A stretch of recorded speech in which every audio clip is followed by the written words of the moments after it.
bersiap untuk berkomunikasi. Siap. Matur nuwun. Itu tugasan saya pertama untuk menyampaikan kurang lebih 10 pertanyaan. Nantinya semoga bisa dijawab dengan lancar oleh Mas Putu. Apa tugas Panwaslu Kelurahan dalam pelaksanaan pemilihan umum? Terima kasih. Panwaslu adalah panitia pengawasan pemilu dan tugasannya berada di lingkup kelurahan. Otomatis kita berkoordinasi di atas adalah dari Panwas kecamatan, lalu yang ke bawah nanti kita mengkoordinasi PPDB atau petugas di TPS, yang mana kalau tidak salah nanti ada satu personil di tiap TPS untuk membantu istilahnya menjadi mitra kami untuk mengawasi jalannya pemilu. Tapi seperti itu, Bapak. Ya. Kemudian undang-undang di Indonesia yang mengatur tentang pelaksanaan pemilu 2024 ada dalam undang-undang nomor berapa tahun berapa, Mas? Saya untuk undang-undang mohon maaf agak lemah karena untuk hafalan saya kurang. Yang jelas ada di nomor 7 tahun 2017 kalau tidak salah. Saya sempat baca-baca. Jadi tentang pemilu, dan di situ ada rumah tangga dari KPU selaku panitianya pelaksanaan, dan kita Bawaslu selaku pengawasi kegiatan baik dari teman panitia, teman parpol atau peserta, dan nanti di TPS atau warganya. Artinya di undang-undang nomor 7 tahun 2017. Ya. Berikutnya Bila sesuk aku wong telu sepakat milih jenengan, gitu. Lah dengan belum tahu gitu lah. Nah, pada saatnya nanti jenengan akan mengawasi siapa saja yang kita awasi. Yang akan diawasi Mas Putu. Oh, jadi karena di lingkup kelurahan yang jelas seluruh partai yang ada atau peserta pemilu, kemudian PPK sendiri, PPK sendiri yang kita awasi, kemudian petugas TPS, kemudian jalannya pelaksanaan pemilihan. Bahkan kalau dari PPS mungkin kegiatan dari A sampai Z-nya, yang dari laporan daftar pemilih sementara, dia bersosialisasi, lalu kemudian berkegiatan dari A sampai Z, pokoknya laporan kegiatan dari partai. Mungkin saat mereka bersosialisasi juga, kampanye, lalu saat memasang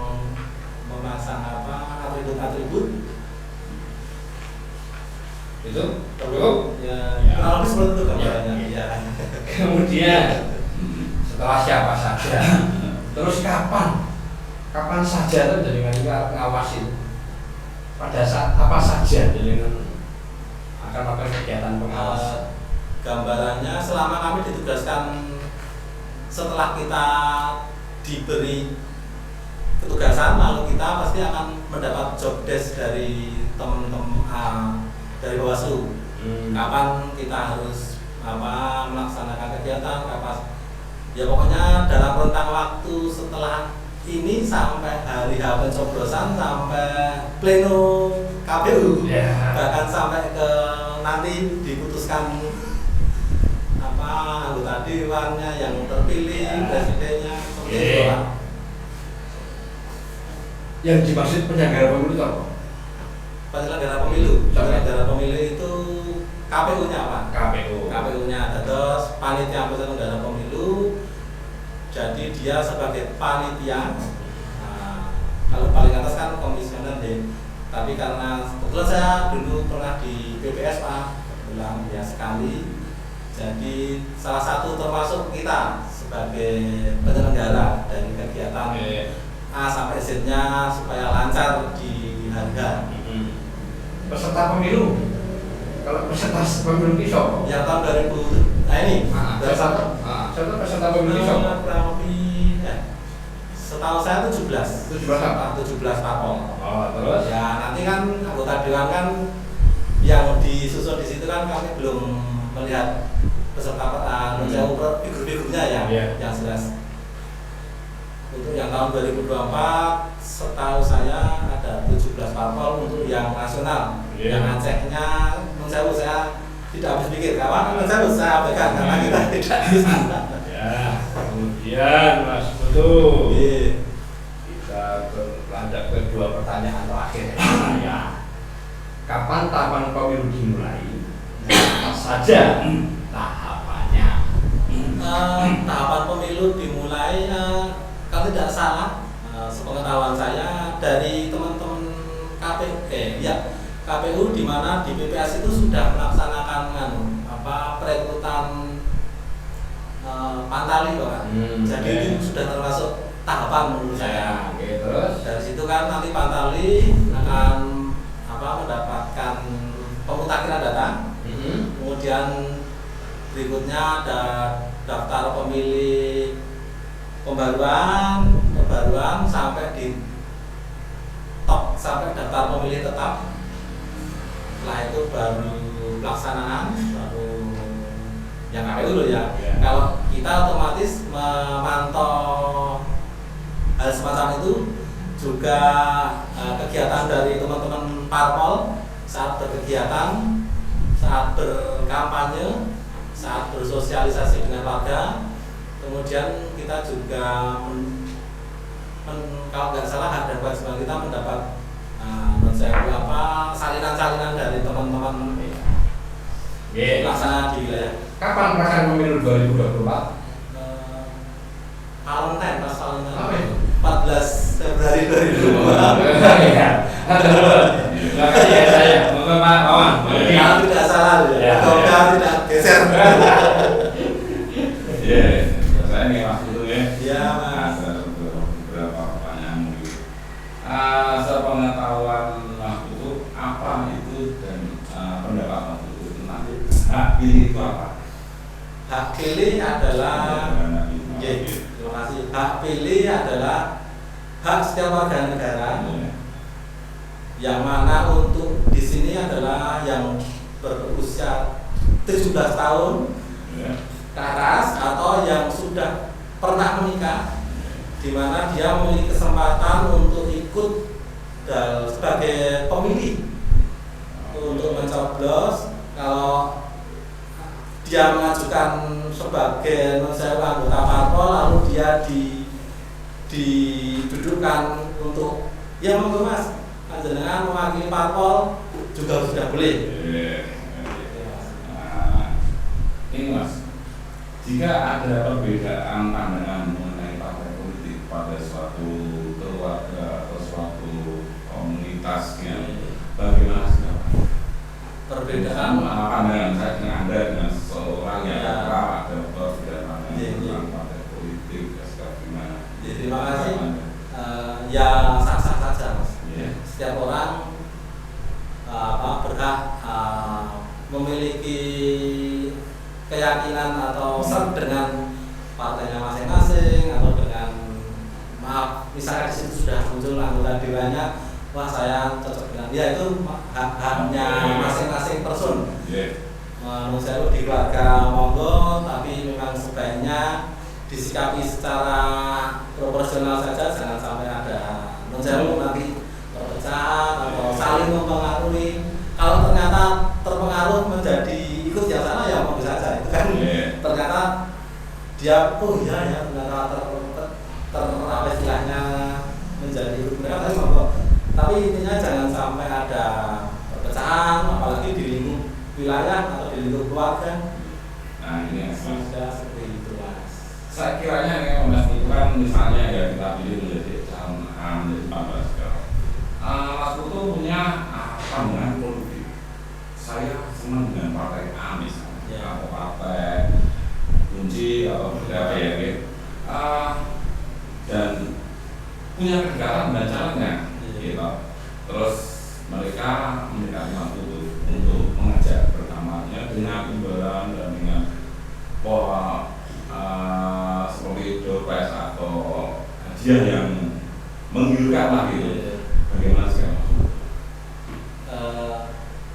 Karena itu dekat sekali dengan Ya, sebagai anggota bagian dari Bawaslu otomatis kita harus netral, Mas. Ya, netral. Jadi kita sebisa mungkin untuk di posisi netral, jangan sampai kita ketahuan istilahnya kita itu sebenarnya nanti di sananya mau nyoblos apa itu jangan sampai. Ya. Kalau kedekatan hanya sewajarnya aja nggak apa-apa, tapi kebetulan saya posisinya netral. Jadi itu juga ada. Padahal itu memberi hadiah. Nah, kalau misalnya ini Mas Putu kan di sini beragama Hindu ya, ada tokoh agama Hindu yang sebenarnya pas pada saat ada acara keagamaan, terus dia mengajak untuk memilih suatu partai atau suatu atau seorang calon atau calon presiden atau wakil presiden itu di tempat ibadah Anda dengan harus gini. Anda sebagai panwas kalau itu lingkungannya kalau itu di lingkup saat kita mau ibadah, otomatis saya akan menyampaikan ini kapasitasnya netral. Kecuali dia punya acara tersendiri, lalu di situ akan ada menyampaikan istilahnya izin ke Nusa kita pun akan mengetahui ya Mas, ini ada izin bahwa akan mencapai sosialisasi atau kampanye untuk mengajak warga, ya monggo kan di situ. Tapi kapasitas kita sebagai Bawaslu ya otomatis kita mengawasi itu, kita harus posisi netral dan tahu sikonnya. Kalau ternyata di situ saatnya bersembahyang ya itu salah satu yang harus dijaga netralitasnya. Tapi kalau saat Nusa kan bisa juga Nusa memakai tempat ibadah, tapi setahu saya tempat ibadah dipakai untuk netralitas. Jadi kalau misalnya ya kita sampaikan jangan tempat ibadah, tapi misalnya dipindahkan ke tempat lain, di aulanya bagaimana masih ada. Nah ini satu lagi. Kan itu sebuah pelanggaran kita misalnya rekamannya di tempat ibadah. Tapi karena kita itu menghormati Allah itu, terus Mas Putu ini pelanggaran sebenarnya ya. Terus ini mau proses itu yang setelah tapi oleh kami Komisi Pemberantasan itu tidak mau memprosesnya. Bagaimana kan? Saya itu tahu pelanggaran, tapi kita gimana nggak enak sama orangnya misalnya gitu. Ada Mas Putu tahu ya awalnya. Pokoknya kita sampaikan dulu secara face to face, dengan pendekatan hati. Monggo, kalau ternyata sampai demikian dan kita koordinasi dengan teman-teman kecamatan mentok ya, kita berhak untuk munggah Mas. Munggah Mas. Enggak, berarti jalannya sampai. Nanti ya, namanya juga tapi intinya kan dijaga senetral mungkin, jangan sampai hal semacam itu selama masih bisa terkondisikan. Mas itu sekarang masih kerja? Saya kerjanya di bantu perpanjangan perpanjangan bayar pajak STNK. Kalau sewaktu-waktu misalnya pas banyak orderan gitu terus ada penugasan gini, kira-kira gimana? Kita kerjanya berempat kebetulan ya. Lalu kalau misalnya itu ya kita akan menyampaikan ke teman saya bahwa saya ada tugas negara. Tugas negara. Motivasi Mas Putu untuk ikut jadi panwas ini apa? Banyak. Yang jelas awalnya saya sempat merasakan di BPS, ini tugas negara juga. juga urusan finansial juga saya tidak itu juga tetap nggak mungkin tidak istilahnya belum setahun, tapi yang jelas saya akan bekerja seoptimal mungkin sesuai yang disampaikan oleh Bawaslu. Mas Putu itu kalau misalnya sudah dalam penugasan kemudian pada saat pengawasan Mas Putu kan tidak hadir, mungkin ada teguran dari kita sebagai pengawasan yang sertifikat di atasnya, gimana tanggapan Mas Putu? Saya misalnya tidak jadi gitu, Ya. semoga bisa terus ya. Jadi otomatis monggo panjenengan saya memberikan kesalahan saya memberitahu hukuman tapi yang jelas saya di hari akan semaksimal mungkin itu berjalan. Kalau di Sulawesi itu banyak tokoh politik ya. Ada yang pikiran? Ada yang pikiran? Ada. Ada dekat, Ada. Kenal ya Pak ya? Kenal. Kalau misalnya mereka melakukan pelanggaran, kira-kira sikap Mas itu gimana? Kita pendekatan secara kekeluargaan. Semoga dengan hal itu istilahnya kita sampaikan ya, bukan langsung ke menjurus menyalahkan gitu ya, tapi kita sampaikan bahwa Bapak Ibu menurut ini panjenengan tidak sesuai dengan ini. Saya belum apa istilahnya dari Bawaslu itu nanti apa aja yang dianggap saja kesalahan, tapi yang jelas setelah kami belajar banyak di Bawaslu mesti akan banyak yang saya serap dan bisa kita sampaikan ke teman-teman supaya di hari H tidak ada yang melakukan kesalahan, baik kesalahan yang kecil maupun sampai kesalahan fatal. Kegiatan di kampung apa Mas? Saya ikut di BKM, Badan Masyarakat, lalu Kelurahan Siaga, ketuanya kebetulan, lalu di FPK, Forum Pembangunan Bangsa. Tahu nama Pak Lurahnya? Pak Lurah yang di Pamban, Ya. siapa? Raden Murti Budo. Jadi sebenarnya itu. Camatnya apa sih? Pak Camat, Pak Sumardandi. Terima kasih bisa mengingatkan. Boleh salaman? Boleh. Salam kenal Mas Adun. Mantap. Mas Adun pamit ya. Selamat. Assalamualaikum.